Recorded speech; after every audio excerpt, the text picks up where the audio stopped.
Hello प्यारे दर्शकों, महाकुंभ में स्नान करने से क्या होता है। महाकुंभ मेला हिंदू धर्म में सबसे पवित्र और विशालतम धार्मिक आयोजन माना जाता है। हर 12 वर्षों में होने वाला यह महोत्सव आस्था, भक्ति और मोक्ष की साधना का प्रतीक है। लेकिन क्या आपने कभी सोचा है कि महाकुंभ में स्नान करने से क्या होता है? इस प्रश्न का उत्तर हमें महाभारत और पुराणों की गहराई में मिलता है। महाभारत में स्पष्ट रूप से उल्लेख किया गया है कि महाकुंभ में स्नान करने से व्यक्ति के सारे पाप नष्ट हो जाते हैं, जीवन में आध्यात्मिक उन्नति होती है और मोक्ष का द्वार खुल जाता है। महाकुंभ के महत्व की कहानी की शुरुआत होती है समुद्र मंथन से, जो महाभारत, विष्णु पुराण और भगवत पुराण में विस्तार से वर्णित है।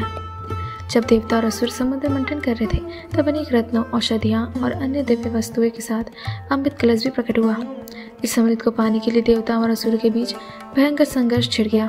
भगवान विष्णु ने इस स्थिति को संभालने के लिए मोहिनी रूप धारण किया और अपनी माया से अमृत देवताओं को पिला दिया। लेकिन इसी बीच असुरों और देवताओं के बीच छीना झपटी के कारण अमृत की कुछ बूंदें 4 स्थानों पर गिर गई: हरिद्वार, प्रयागराज, उज्जैन, नासिक। यही कारण है कि इन 4 स्थानों पर हर 12 वर्षों में महाकुंभ मेले का आयोजन होता है।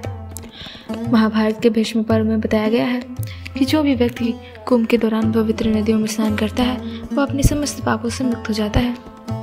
भगवान श्री कृष्ण ने भी अर्जुन को समझाया था कि महाकुंभ में स्नान करना हजारों यज्ञ और दान पुण्य से भी अधिक फलदायी होता है। महाभारत के अनुसार मनुष्य अपने जीवन में जाने अनजाने में कई पाप कर बैठता है। महाकुंभ के दौरान पवित्र नदियों में स्नान करने से व्यक्ति इन पापों से मुक्त हो जाता है। भीष्म पितामह ने दुष्ट को समझाया था कि कुंभ स्नान से एक व्यक्ति अपने पिछले जन्मों के पापों से भी मुक्ति पा सकता है। महाभारत में वर्णित है कि जो व्यक्ति कुंभ स्नान करता है, वो आत्मिक रूप से शुद्ध हो जाता है और उसे मोक्ष की प्राप्ति होती है।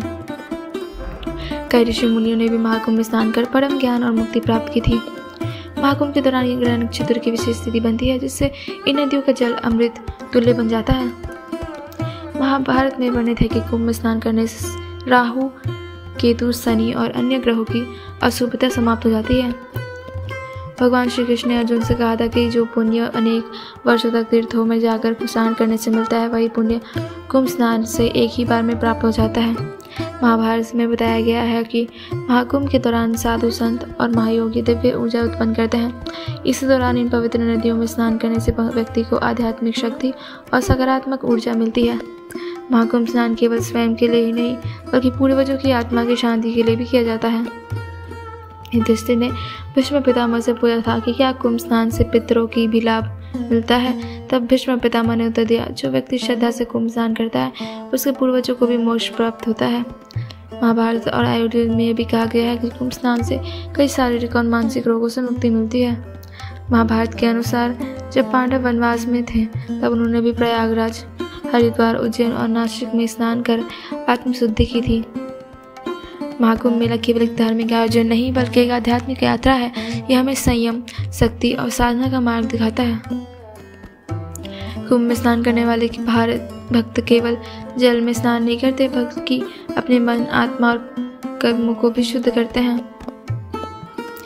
महाकुंभ में स्नान करने से केवल शारीरिक शुद्धि नहीं होती, बल्कि मानसिक और आध्यात्मिक उन्नति भी होती है। यह हमें ईश्वर की ओर ले जाने वाला एक दिव्य अवसर है। इसलिए महाकुंभ केवल एक धार्मिक आयोजन नहीं, बल्कि सनातन धर्म की महान परंपरा का उत्सव है, जो आत्मशुद्धि, आध्यात्मिक उन्नति और मोक्ष का द्वार खोलता है। आज के लिए बस इतना ही। मिलते हैं अगली वीडियो में।